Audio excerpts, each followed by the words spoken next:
Start. आदरणीय अध्यक्ष महोदय, मैं आपका आभारी हूं कि आपने मुझे इस अत्यंत महत्वपूर्ण विषय पर बोलने का अवसर प्रदान किया। आज मैं सदन का ध्यान हमारे देश के युवाओं, उनके रोजगार और तेजी से बदलती हुई तकनीक के दौर में कौशल विकास की आवश्यकता की ओर आकर्षित करना चाहता हूं। महोदय, भारत दुनिया का सबसे युवा देश है। हमारे देश की आधे से अधिक आबादी युवाओं की है। यह जनसांख्यिकीय लाभांश हमारी सबसे बड़ी ताकत है। लेकिन यदि हम इस अपार ऊर्जा को सही दिशा नहीं दे पाए तो यह हमारे लिए एक गंभीर चुनौती भी बन सकती है।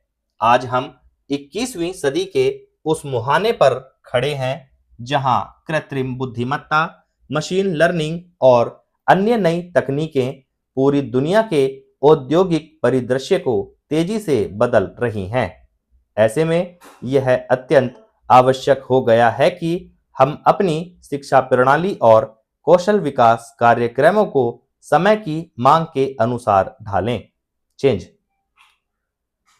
अध्यक्ष महोदय, सरकार ने युवाओं के लिए कई महत्वपूर्ण योजनाएं शुरू की हैं, जिनके सकारात्मक परिणाम भी सामने आ रहे हैं, परंतु हमें यह भी स्वीकार करना होगा कि अभी बहुत कुछ किया जाना बाकी है।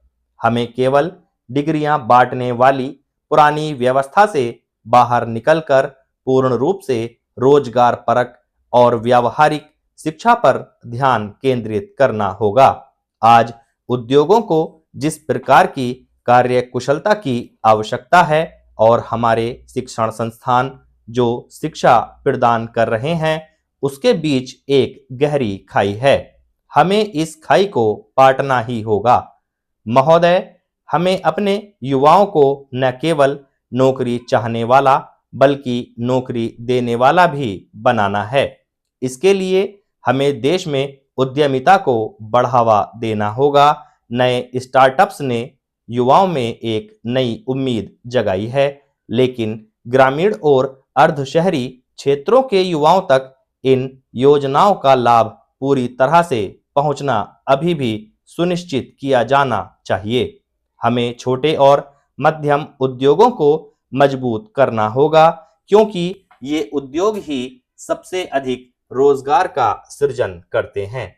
इसके अतिरिक्त कृषि क्षेत्र में भी तकनीकी नवाचार की अपार संभावनाएं हैं, जो हमारी ग्रामीण अर्थव्यवस्था को सुदृढ़ कर सकती हैं और शहरों की ओर हो रहे पलायन को रोक सकती हैं।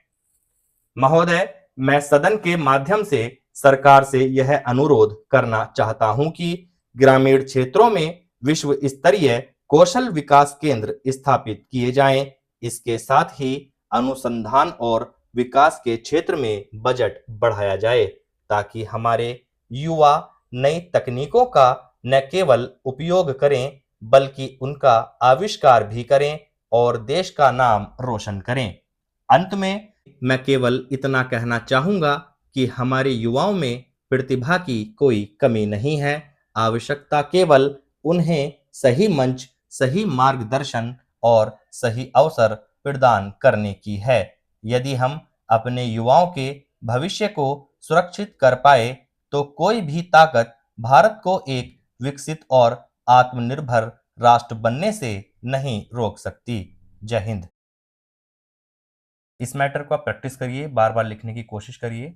एक दो बार में हो सकता है कि आपके कुछ वर्ड्स मिस हो जाएं, लेकिन बार बार लिखने से आप पूरा मैटर लिख पाएंगे और उसको पढ़ें और अपनी आउटलाइन से सुधार करने की कोशिश करें। Thank you so much.